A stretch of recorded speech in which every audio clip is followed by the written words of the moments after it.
Okay.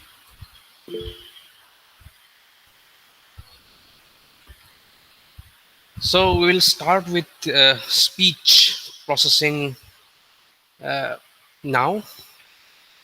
So our basic aim in today's class, basic objective in today's class will be to deal with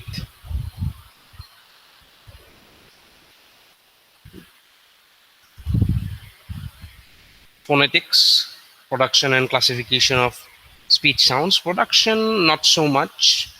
Uh, we'll cover production in detail in the coming lectures, not today. But yes, acoustic phonetics, today we'll discuss that. And an overall psychoacoustic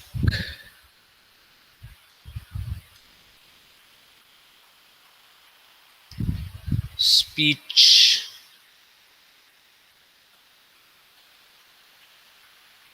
production and perception.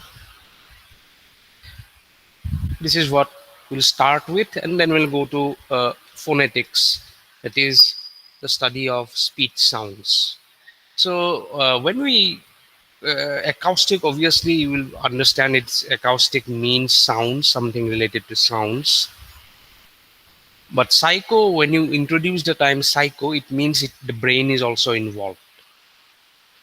So whenever we are speaking, we also hear a part of our speech. So indirectly we train our brain, and this is one of the reasons why people who are deaf, they find it very difficult to speak. People who are blind can speak easily. There is hardly any issue. But people who are deaf, they find it difficult. So, and the other part is uh, how you hear. There are two parts. One is how you produce sound during production. Of course, a part of it goes to your hearing system as well. But the other part is, if you don't consider that, how do you hear and recognize uh, uh, speech from other human beings or even animals, and all kinds of sounds that it is that you are capable to hear. So this is what we'll first start with. Let's go to the first slide. So we have here a classic case of two speakers, or one speaker and a listener. So two samples basically. We call them two samples. So a particular person is speaking and the other one is listening. Now, if you have watched old movies, in old movies, very old movies, you must have seen some scenes that somebody sends a telegram. Telegram. And telegram is a very short message. Back when there's even your landline telephones, some of you may not have even seen landline telephones, but uh, just go back. There was a time when landline telephones and telephone booths were everywhere. Even before that, even those were expensive, only big companies could afford them, and so on and so forth. Telegram was one of the things that people used in emergency to communicate. They will say, just send a telegram, urgent, come home, something like that. Only 3-4 words. And that's how people used to communicate uh, in case of need. So your speech starts in your brain. That is why we call it a psychoacoustic process. The process of speech production starts in your brain. It starts like a telegram. I want to convey a thought. I want to convey a thought, a message. Then once you have that in mind, you, based on the language you know, or if you know multiple languages, based on the language you want to convey that message in, you have to represent it in your brain, map it in your brain to multiple sound units, sounds, multiple sound units, which we'll also call phonemes, individual sound units. Then what we need to do is, once that is done, the brain commands our voice production system. The voice production system starts from something called your larynx or voice box,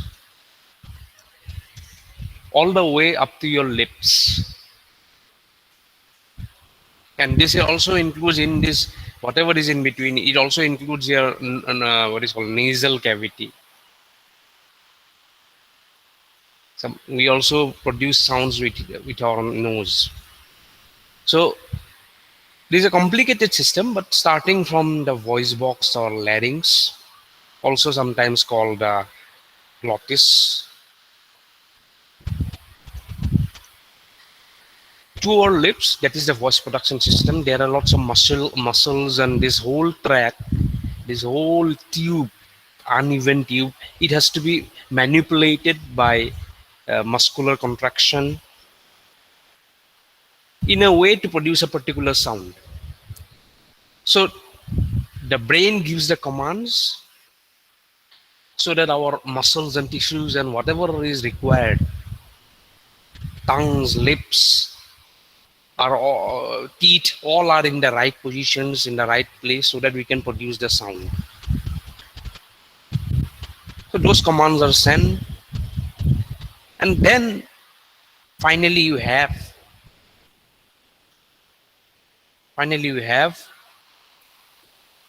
your speech signal, which is an acoustic, which we call is an acoustic signal. It's a continuous time signal.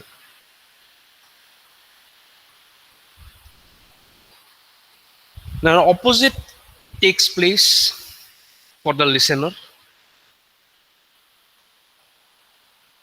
The opposite takes place for a listener. We have the human ear. The outer ear receives and then sends it to the receives the pressure vibrations and sends it to the inner ear. In the inner ear, there is something called a basilar membrane. Basilar membrane. So the basilar membrane is like is something which analyzes the frequency domain aspects of the speech signal. So it is uh, like human human speech recognition system or speech perception system has some kind of frequency domain analysis properties. So we will discuss later on when we study in a little bit more depth about speech recognition or speech perception, something called MFCCs, Mel Filter Bank Capstone Coefficients. But they are inspired from the studies of the basilar membrane.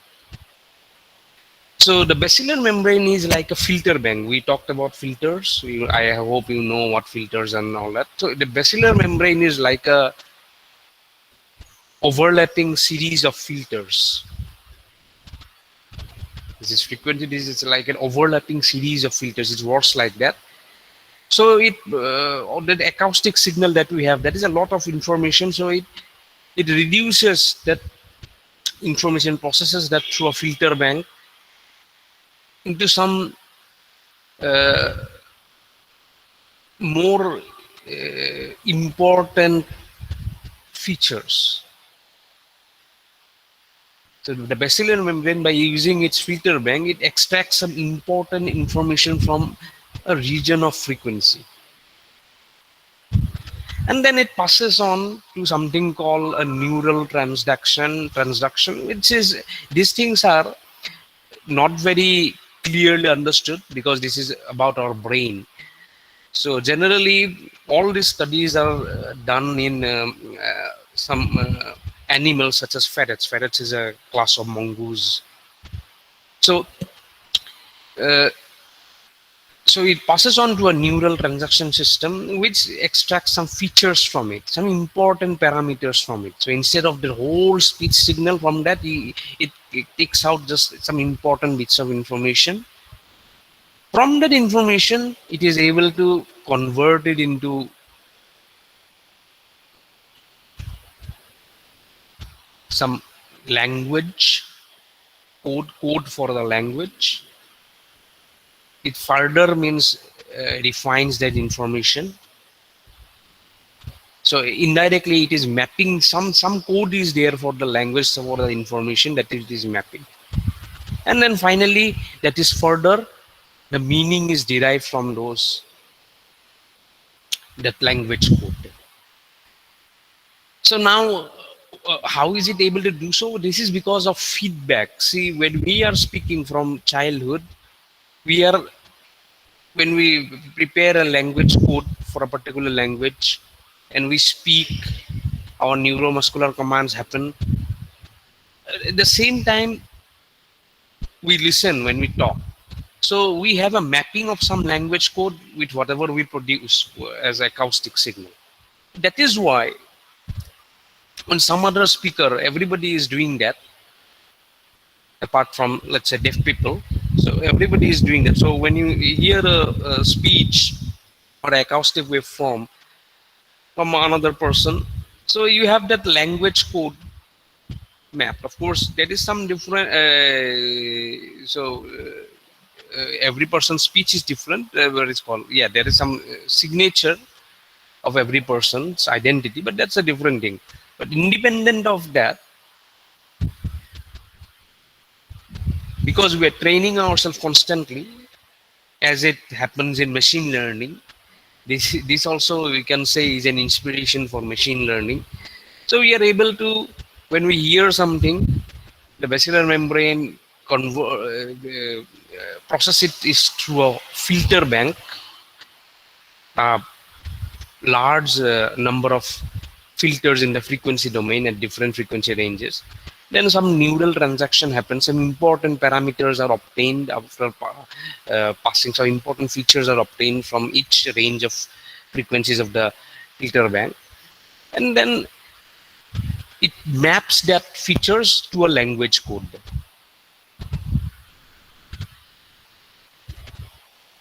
Because it has been trained already, he has been or she has been training as he or she speaks already. So it maps to a language code and the message is interpreted.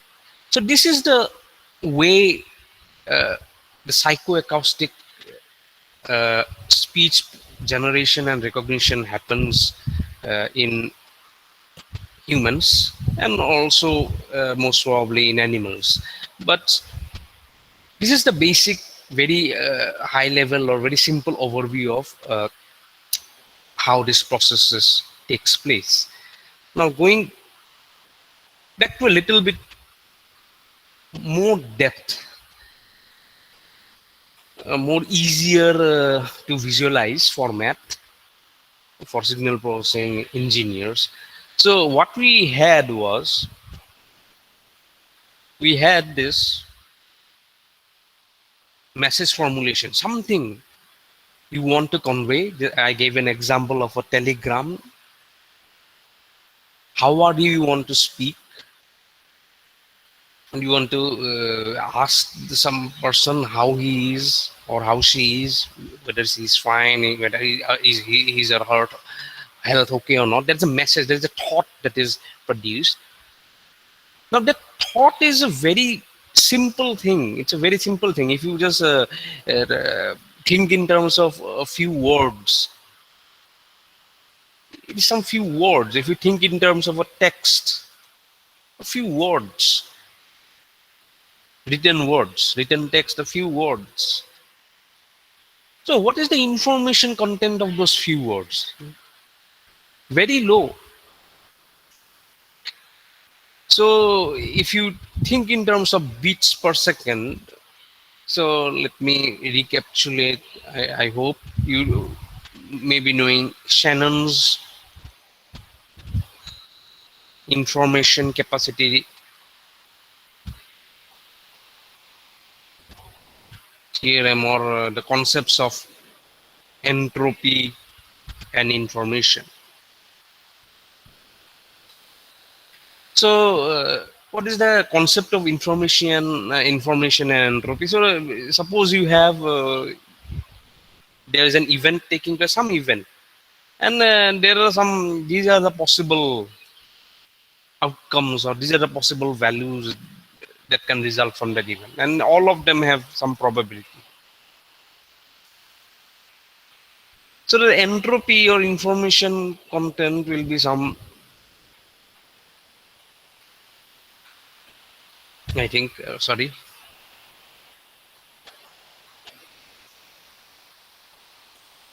Sorry.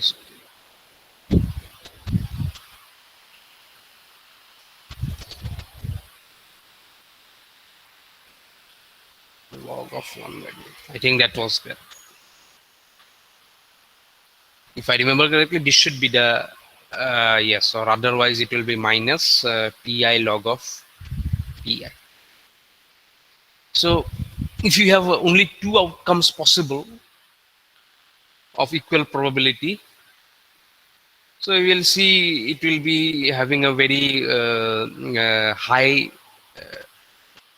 entropy. Similarly, if you have equally likely events, all of equal probability, many outcomes are possible, all are equally likely, you will have very high probability. But if only one outcome is, let's say, possible out of two possible outcomes, only one is having probability one or very high, and rest is almost zero, or let's say zero, then you will find that this entropy is quite, or information is quite low. So the more the number of randomness in the system, uncertainty in the outcome, or more the choices, higher the information in entropy, lesser the choices, lower the information in entropy. So why I'm saying that? So when you have your text, a few words, obviously your information content is low. It's a simple in terms of our signal processing terms, that will be information rate is very low. Now we convert that into language. That thought we had, we convert, and we want to express it in a language. We will, in our brain, we will have to we have mapped that to convey this thought. Uh, we need uh, certain set of sounds we have to combine together and utter, then only we have. Now obviously this number of set of sounds is also, it's not very high. I told you previously, I think 40 or 50. On number of letters is a different thing, but the number of sounds produced is a different thing. So there are 40, 50 something. So your information content basically increases because of that, because more choices you have. You have generated now more choices. Now we come to this neuromuscular commands. So nerves are there. The brain is asking the nerves and the muscles, sending commands via the nerves to the muscles in our vocal tract system to move in a particular way. So entire vocal tract system. So this becomes now a continuous thing. This, you can say, a discrete set of options were there, choices. Now this is a continuous thing. Your muscles will move continuously so that you produce speech. But whatever it is, now your rate of information has increased because the muscle, but the muscles, it is not like muscles can like move at infinite speed. It also has a limitation. We are all biological creatures. Even machines, it will have a rate at which it can work, even if a robot is there. So we have increased the rate of information because now we have to move the muscles and also on and so forth. But still, it's okay. Finally, when we produced via the vocal tract system the acoustic waveform, and our speech waveform, it is a completely random signal. Even if you utter the same sentence multiple times every 2 seconds or every second, it will not exactly come out to be the same. But uh, it's a highly random signal. So obviously, your in terms of information, the information content is very high, or the entropy is quite high. Now that obviously, once you really, if you utter the speech signal, you can now transmit it over long distance communication, or you are just speaking to your friend through your air medium, which is our transmission channel, or in our daily communications. And then it comes to his ear, also to your ear as feedback. So it comes to your friend's ear, the basilar membrane. It sees it is such a high information rate. Our brain is finally a computer, you can say. So you can't give infinite amount of data to a computer and think that it will process. So it has to extract important information from all the data that is given to it, and then process it in a intelligent manner, and get the desired result. So the basilar membrane does spectrum analysis. As I said, it acts like a bandpass filter or a filter bank of multiple filters. Then in neural transduction that we said, from all of these ranges, all of these frequency ranges for each filter that the basilar membrane apply, some important features are extracted. So it reduces indirectly your information content. So, and then your entropy reduces. Then it goes again, it maps it, those features, it maps it into sound units. And then those sound units, from those sound units in the brain, it maps it into some code for the sound units. And then it understands the message. So this is how the entire speech generation and speech perception or recognition takes place uh, in our body, taking the brain and the voice production system and the human ear, all three together, taking all three together. This is how the speech generation and speech recognition process, psychoacoustic process. Okay.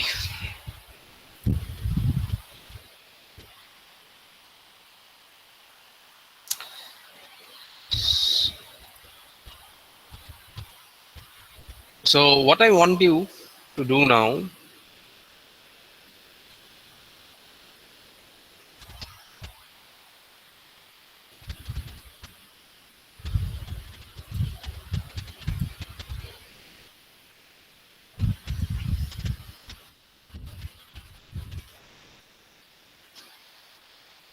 I want you to watch this video.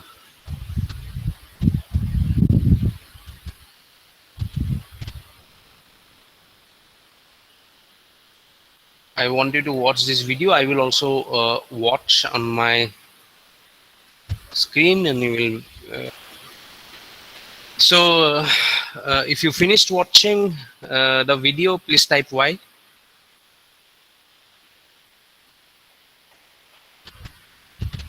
Yeah.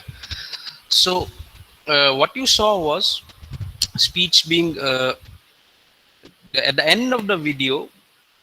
You saw a real-time MRI.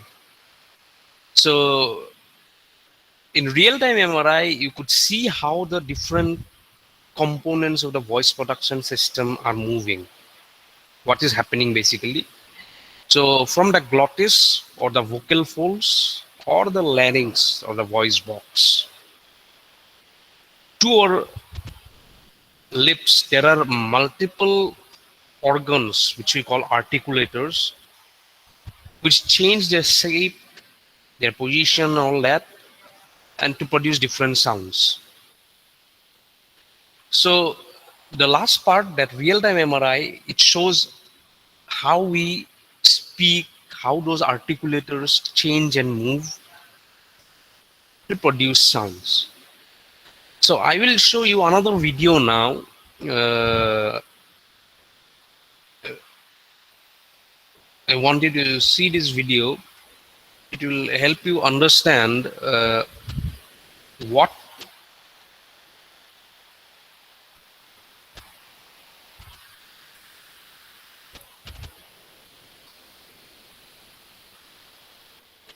the glottis or the vocal folds are. So please watch it, and I will also watch it here along with you.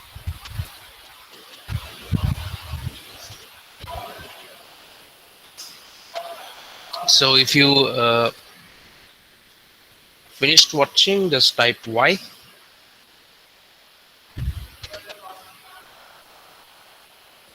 Okay, so we'll go back then. So there is a reason why I wanted you to see those two videos, because it helps you uh, understand a bit better, get a feel for what's really happening instead of just showing pictures. So it gives more clarity. So coming back,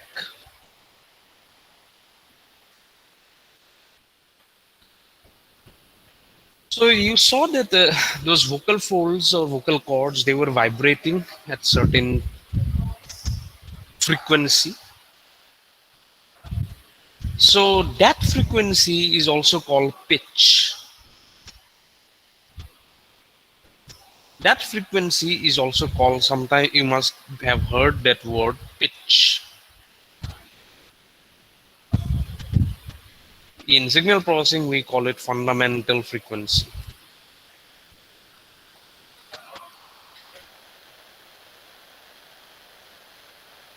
Friend, this is one of the important signatures of the identity of a speaker. Singers can manipulate their pitch to a certain extent. Everybody can, but only to a certain extent. Singers can do more at a large range, they can do by practicing. But that pitch for normal speakers has an identity associated with it. That pitch frequency, the rate, the frequency at which these vocal folds vibrate,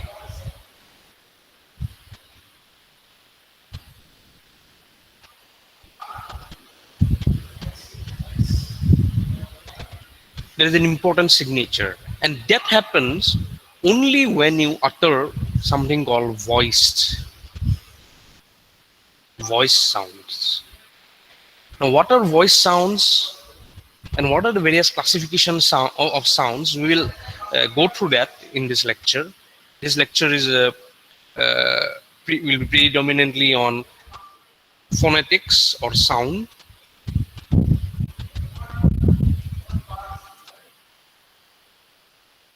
So, voice sounds, unvoiced sounds, then what are their further classifications? We'll see all that now. So, Before that, let's go over all that things that we saw in the videos just now. So what's happening is esophagus is also called your food pipe, and trachea is also called your windpipe.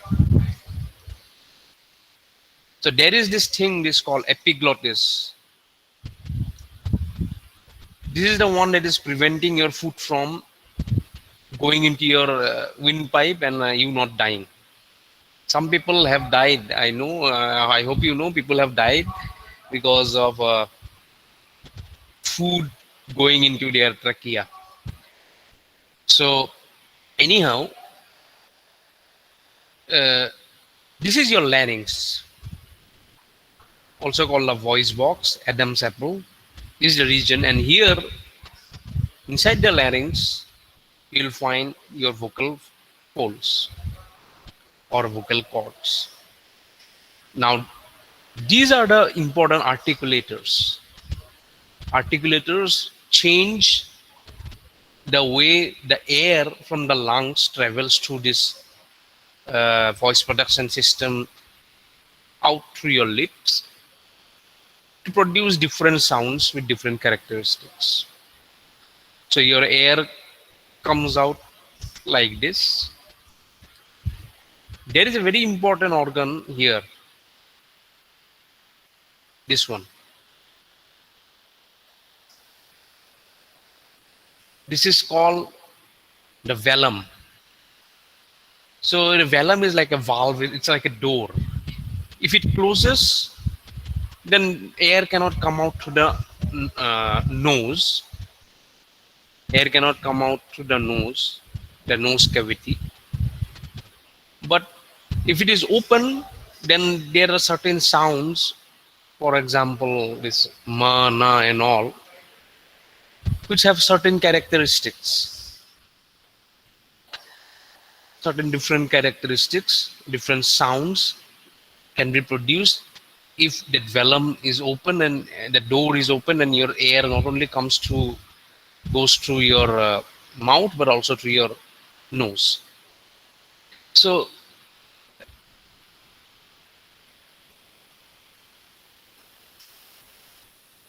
what we have is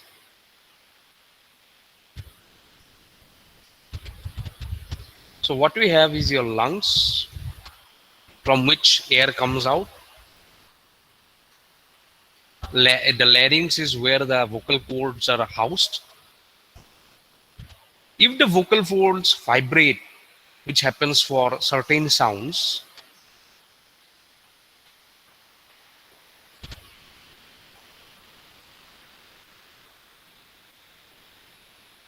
which happens for certain categories of sounds, then we call them voiced sounds. But there are other sounds for which vocal cords do not vibrate. Generally happens for consonants. English letter consonants, generally it happens for that, not them. So this part, this larynx, it controls whatever is you call what you call as phonation or voicing. Phonation is also sometimes called voicing. This part above your larynx, here the principal articulators are there. These are the organs which will shape and modify the airflow, including your nose cavity and the cavities of your mouth, oral cavity. Both those cavities with different organs are there, which will produce different kinds of sounds. The same diagram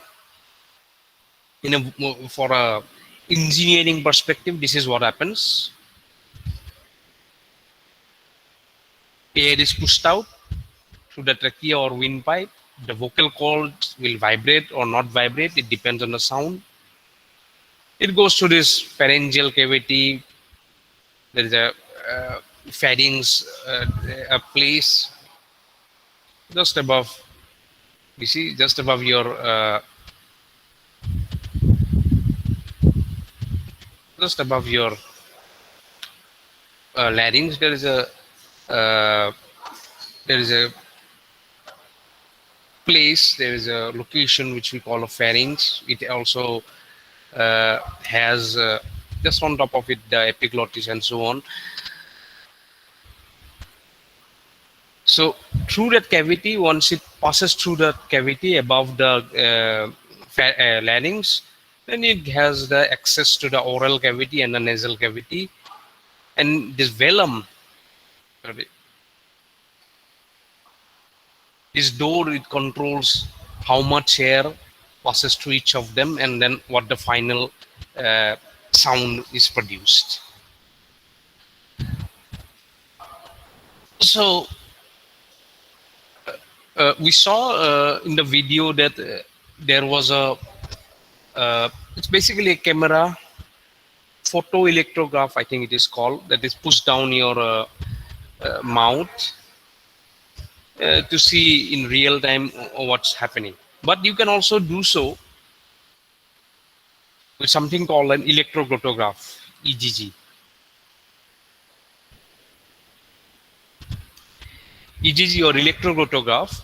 So you can see what happens. You can measure, you can just tie it. It's like a collar with two, it's like a necklace. It's like a collar that you tie around your neck. And when you speak, it records this vibration. You see, it's a periodic, almost periodic vibration that the vocal folds vibrate at, and that is recorded.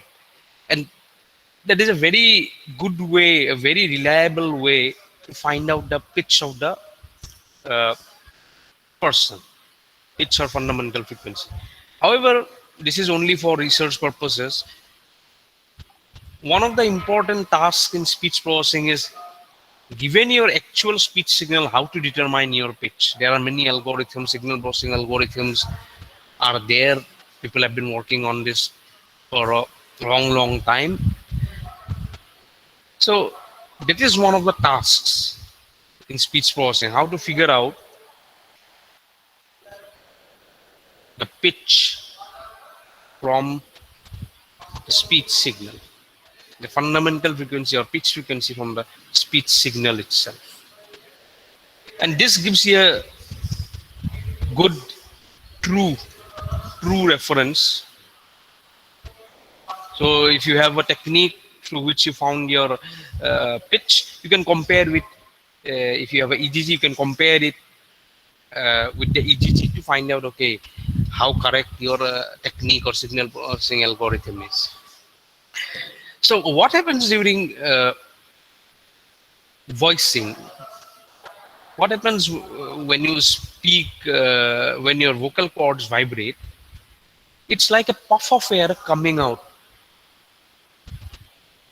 So if you have seen these fans made of bamboo, your hand fans that are made of bamboo or some plant leaves and so on that you use. Imagine that two of them are there in your hand and you are doing that, fanning yourself in the summer.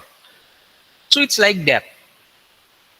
So it's a puff of air at high velocity that comes out because of that vibration of the vocal folds. So this is what happens. This is called glottal volume. It's the cc per second. Per second, how much volume of air is coming out. So see here, you can easily see that this signal, it has some periodic characteristics. So when there is a periodic characteristics in your speech signal, then you can be rest assured there was some uh, periodic vibration of your vocal folds. And so this is a measurement of the amount of air that is coming out during vocal fold vibration. And see, it has a particular characteristic. It increases and then it suddenly decreases. This is generally called glottal closure, glottal opening instant, and this is generally called, sorry,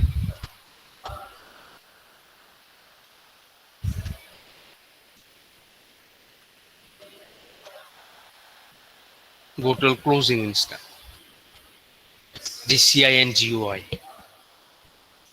So they are very important markers in the speech signal, and you can do very important analysis of the speech signal during those regions. During those particular times, you can analyze the speech signal, and it is important in certain applications. So particularly the GCI, because at that time, when the glottal closure, when the vocal folds are closed, then your lungs is completely separated. Means the airflow from the lungs is completely separated for a very short amount of time from your voice production system. So during the production of speech, when you do signal processing, those instances are sometimes are useful, because you can then decouple. You can uh, neglect the effect of whatever lungs, the airflow from the lungs that is having on the system design, or the system estimate of the system that we are uh, doing through signal processing techniques. So we'll see about all those things in coming lectures. How will we model this voice production system? But this is where this voicing uh, becomes important. And whenever in your speech signal, wherever you see a region, you have Audacity now. Whenever you see a region which is looking a little bit periodic, you can almost guaranteed it is that it is because it is a region where your vocal folds were vibrating and voice speech was being produced at that time. So moving on, so a big here it is an example of a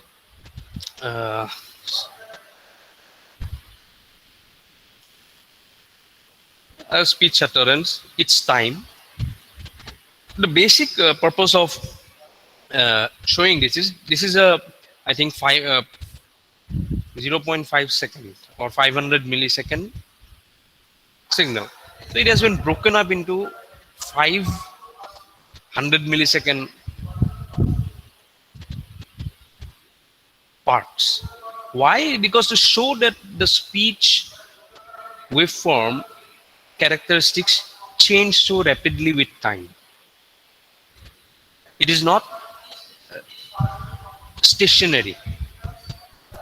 So the system, our speech production system, is because the muscles are moving all the time, the articulators are moving all the time, it is not stationary. But for a short duration of time, generally around 20 to 50 millisecond, you can consider, because the vocal, our muscles and tissues do not have the ability to move at infinite speed. So for a short duration of time, around 20 to 50 millisecond, depends from person to person, but this is generally the range where you can say that the the system, the voice production system, was stationary. There was not much movement, and we can analyze it, analyze the sounds produced every around 20 to 50 millisecond. If we take a frame, if we take a segment every 20 to 50 millisecond, we can analyze those sounds, and the system, voice production system, saying that it is a linear time invariant system for that short duration. So the speech processing system is generally modeled as the LTI system for short durations of time in the range of this 20 to 50 milliseconds. So here this 0.5 second speech utterance has been broken up into multiple segments to show that how the speech waveform varies. So first is S means silence. When we speak, of course there will always be silence. Then you see U means unvoiced. That means the vocal folds were not vibrating.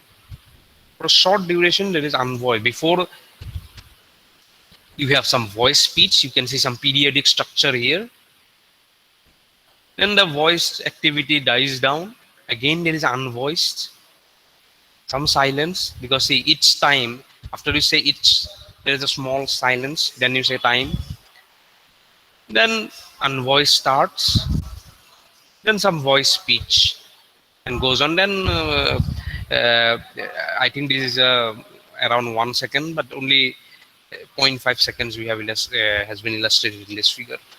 So this is how it is. So speech rapidly changes, but for short durations of around 20 to 50 milliseconds, we can consider it as a linear time invariant system, stationary linear time invariant system. So whose characteristics do not change. Stationary means the characteristics of the system do not change within that time period. After that, more than that, it will change. So our analysis of signal processing analysis for speech will always be frame by frame basis or segment by segment basis, where we'll take segments of 20 to 50 milliseconds and analyze the sounds, the speech signal, whatever we want to put it. So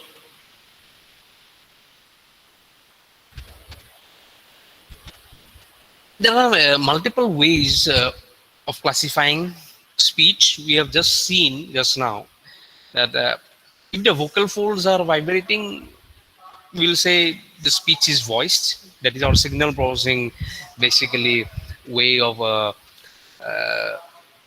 classifying speech. If the vocal folds are not vibrating, the sounds produced will classify them as unvoiced. Unvoiced sounds are generally smaller in duration than voice sounds you just saw, and they generally occur before and after. And when there is no speech being uttered, we have silence. We need silence, otherwise speech will become unintelligible. Speech silence is an important part of a continuous speech signal. In between words, we need to have speech, and before and after any speech utterance, any speech sentence, we need to have silence. But this is only one way. As from phonetics point of view, there are a large classification. The classification of speech sounds is not so simple. There is a lot of moving parts, moving articulators in our speech production system, and their movements give rise to different types of sound, different sounds, different phonemes. And based on that, the International Phonetic Association, they have devised for all languages basically the sounds that are produced by human beings based on the movement of these articulators and other considerations, the vibration of the glottis, which we'll see now.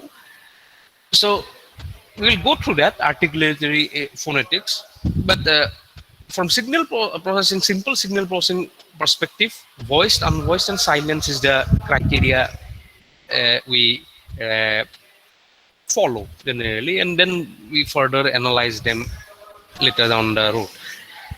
Of course, as we saw in Audacity, if you go record any speech signal, or after this lecture, I hope you do so, and just play it around it, different sounds have different frequency spectra. So they give different, they can help you extract different cues, different features, so to help you classify. One of the important things in these classifications are called formants or vocal tract resonances.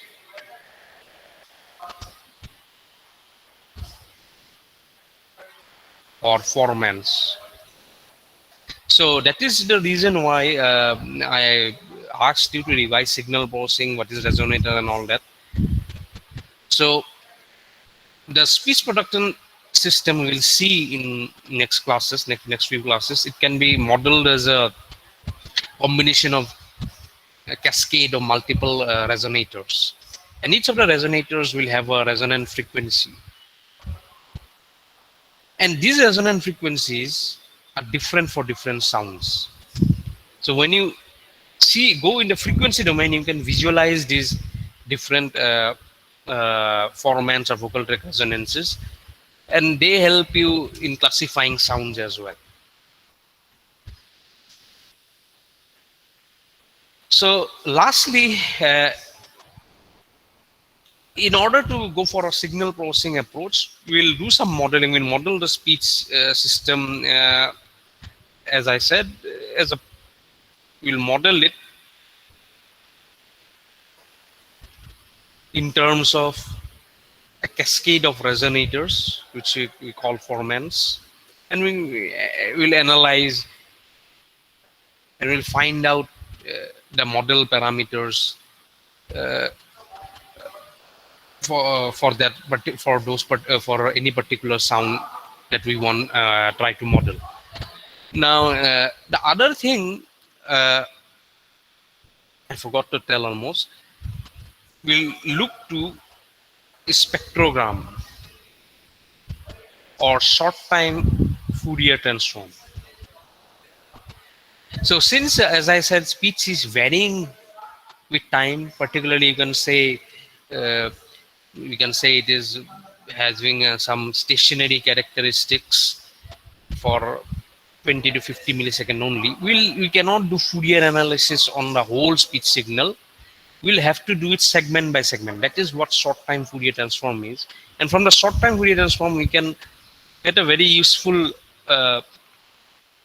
representation, which is the pictorial representation, which is called a spectrogram, which helps us analyze and even visualize formants, even without going for modeling approach of the speech production system. In fact, they validate each other. So we'll go through that in the coming lectures. So I have talked about vowels and consonants, but one thing I should clarify, is there analogy or similarity with carrier and message in communication systems? So I hope you have done your communication engineering course, but even if you don't have, it's a simple concept. So whatever you speak over a mobile phone or telephone, it goes to a long distance communication. So what is done, there is a very high frequency carrier in GSM, for example, 900 megahertz. So there is a very high frequency carrier. You load it on top of a message signal on top of that carrier and then send it through. The carrier carries your message over long distances. So you have a message signal somewhere, let's say 4 kilohertz or something is your maximum frequency. You load it on top of a carrier. So basically it replicates here. So this becomes narrowband because 900 megahertz is such a huge frequency. For that central frequency, this 4 kilohertz is nothing. It becomes a very narrow band signal in that context. And then you throw it over the communication channel using your communication technology, whatever sophisticated technology you have, and send it across. So vowels and consonants, or voice sounds and unvoiced sounds, also have a similar relationship. Voice sounds, or generally vowels, they carry information. They are supposed to carry information. They are like the carriers. the message is there in your consonants. So here, for example, to convey this, there is a simple example. There is a sentence here.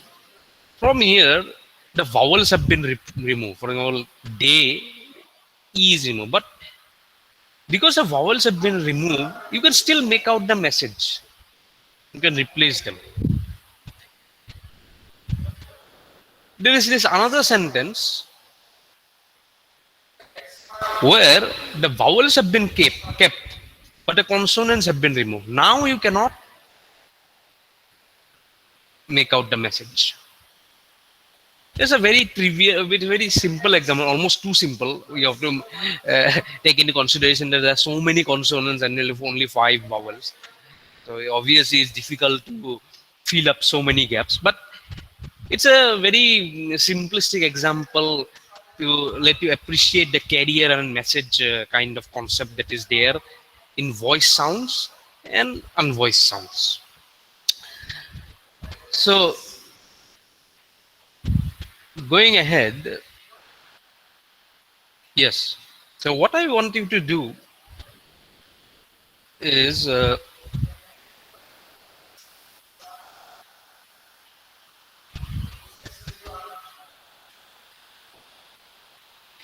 I wanted to go to uh, just is International Phonetic Alphabet in Wikipedia article, what it is. So I want you to, after your class, go to that website, the Wikipedia page, and just read through. You will understand many of the things in articulatory phonetics that we are talking about in this lecture. But without making any complications, to make life easier for you, let's watch some. I have some very wonderful videos from University of British Columbia from the linguistics department. It will help you appreciate the different classifications of sounds based on the international phonetic associations, based on the IPA chart or International Phonetic Alphabet chart. So let's watch this. I will also watch with you.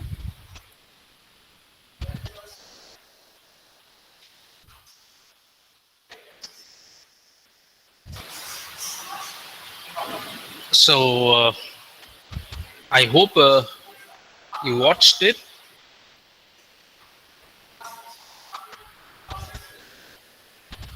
Uh, if you watched, if you have finished watching, type Y. Yeah. So that clarifies, I hope, how consonants are classified. We'll now watch another video from that web page, that YouTube page of University of British Columbia. They have lots of videos on how sounds are produced, and uh, they have even, I think, MRIs, real-time MRIs. You can see how the movements of the articulators takes place. So we'll watch another video from UBC. It's about vowels and how they are classified. So this is the link I will also watch.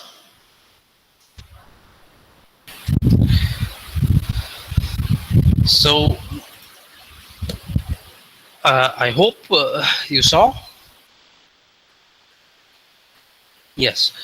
Okay. So now I gave you a Wikipedia link. If you open that link, I will click. This is the International Phonetic Alphabet. In this International Phonetic Alphabet, on the right, you see official chart of IPA device. I click here. See what's so you will see these consonants, these sounds, consonant sounds, and these vowel sounds represented here. Now, how to read them in terms of phonetics? We'll watch another video regarding that. That will make it clear.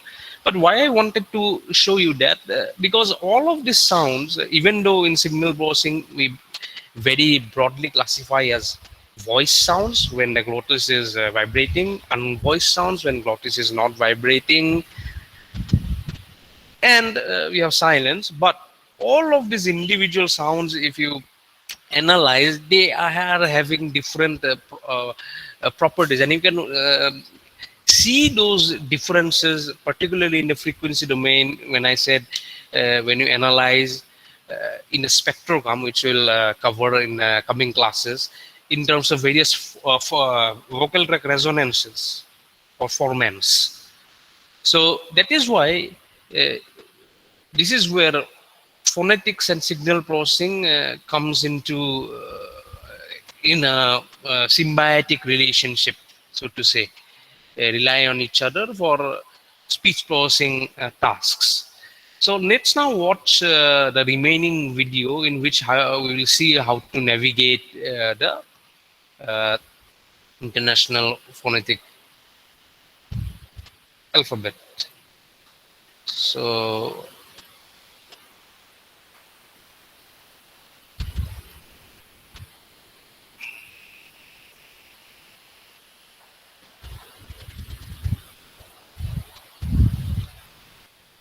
so this is the link. Please. So I hope you watched that. If you have completed watching, please type Y.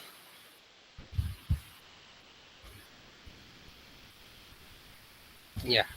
So obviously there's a lot of classifications and all. So many things are there. You can go to the international phonetic alphabet web page, website, wiki page. Then I think here, yeah, you can see consonant chart with audio. That means you can even play the audio. Similarly, there will be a chart for I think vowels also, with the sounds and all that. Yeah, they have IPA vowel chart with audio and so on and so on. So you can check them out, and check out the University of British Columbia website, and sorry, their YouTube page, from which we are watching these videos, and there are lots of very good examples are given there.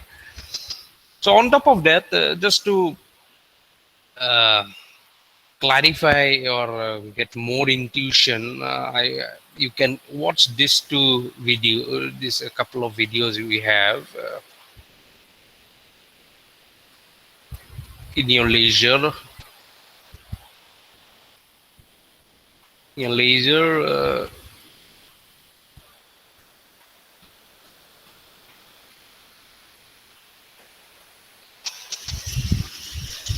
videos will give you even more clarity, and more, it will make you more comfortable with these phonetics and different sounds and so on. But overall, obviously, nobody can remember unless you are working religiously in the field. You cannot remember so much information. So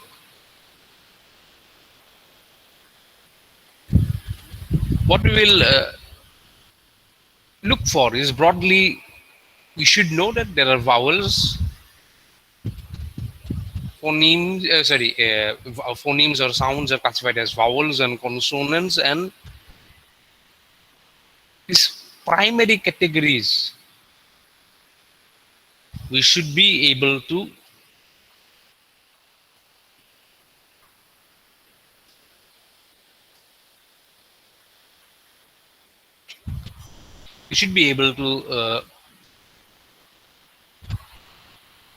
discriminate or classify them as broadly this category. We should know that these broad categories exist. They have different characteristics in terms of time domain, waveform, and hence in frequency domain we'll see. But this is basically expected that we should know, we should be familiar with this. Obviously we cannot do everything. Now I was talking about vocal rec resonances and so on. We'll maybe will not go any further. I want to talk about this F1 and F2 and how the vowels, based on their resonances, there is something called a vowel triangle. So various vowels, their frequencies, if you plot their resonant frequencies, it will lie on this triangle. So this is what is a vowel triangle. It's another way of, from our signal processing perspective, classifying the different vowel sounds. So next class, we will look into signal processing approaches of analyzing the vocal tract system and different speech sounds, mainly voiced, unvoiced. So that's it for today.